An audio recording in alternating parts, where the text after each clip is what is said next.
Hi, in this video we will explore upsampling and channel mixing with convolutions. These are very important operations for generative AI. So our learning goals are to master upsampling and channel mixing with convolutions. We're going to see how we can use bilinear interpolation to resize images, and we're going to understand what hypercolumns are and how we can use them for feature combination and image generation.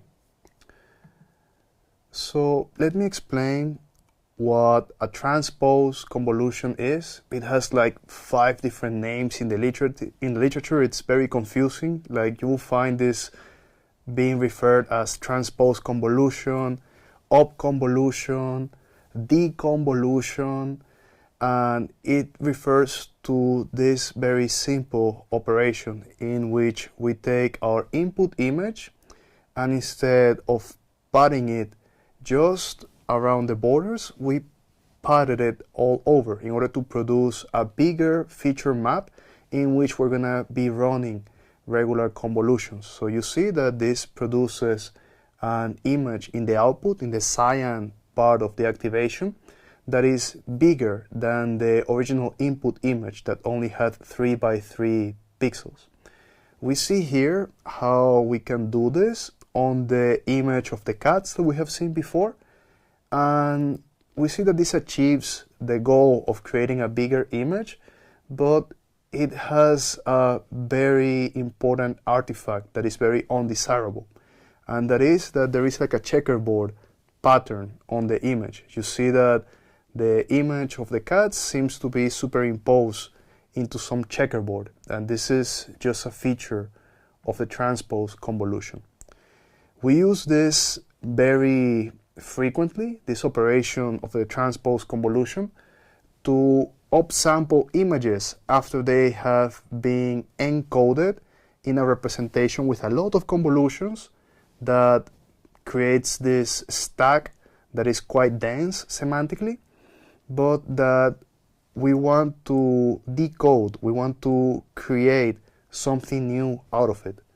This architecture that we're seeing in the diagram is the original unit network that, after doing a bunch of convolutions and creating this very compressed representation of the image, goes into using this decoding path based on transposed convolutions to create bigger feature maps that then we concatenate together and combine using the one-by-one convolution, a concept that we're going to explain shortly.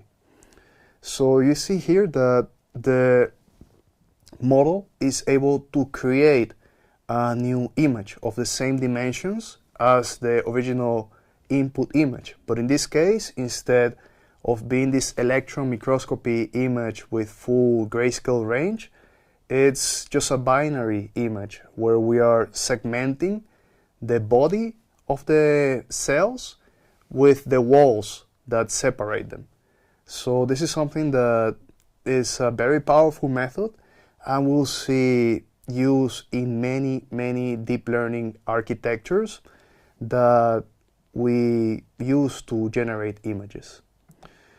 So as I mentioned before, we have this issue with the transposed convolution that has been identified, and that is that it produces this checkerboard pattern in the generated images.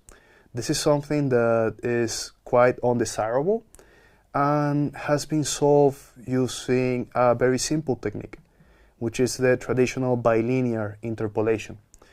Using bilinear interpolation, just applying this equation to estimate which are the values that should go in a bigger matrix than the one that we have originally, creates a new series of values, a new set of values that we can use to train our neural network. This operation is fully reversible, so we can do backpropagation and gradient descent perfectly using bilinear interpolation. Here we see how this is implemented in PyTorch in one line through the function interpolate. This code shows how we can upscale a 2 by 2 matrix to 4 times 4. So we will have here this matrix with just these 4 values, 10, 20, 30, and 40. And f.interpolate handles the math automatically. The equation that we saw on the previous slide is implemented by f.interpolate. The align corners parameter controls how the edge pixels map. If we set it to true, we make the values in the corner match perfectly. To visualize this interpolation effect clearly, I applied a color map to the image, and here you can see that the original colors that we had in the 2x2 image are present in the 4x4 image. So what do we do after we have created these upsample maps?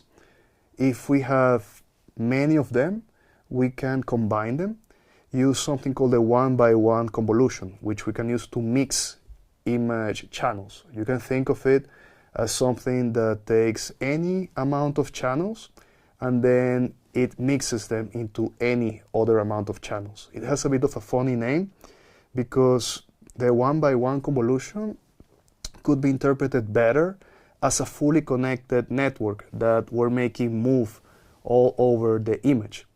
And this is also called network in network. It's a technique that is very powerful and we use very frequently in order to combine the information of different channels. You see here that we're able to solve this issue of checkerboard artifacts by using this combination of bilinear upsampling on different convolutions that we have created and then mixing them with 1-by-1 convolutions. This combines the learned features into a very clean output image, and the final result has very sharp details without any checkerboard pattern.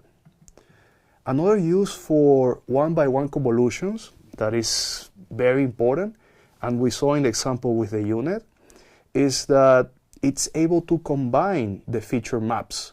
So we can create segmentation maps with this that separate foreground from background. After we have our activation maps that we have scaled so that they are the same size, we can combine them. And then we can separate foreground from background by making the 1-by-1 convolution predict these values. So to wrap up, 1-by-1 convolutions are something very important in deep learning. They enable the networks to learn optimal feature combinations at each spatial location, and this forms the basis for many modern image generation architectures. The transposed convolutions provided the first solution for neural network upsampling. However, the checkerboard artifacts that they have limit how useful they are.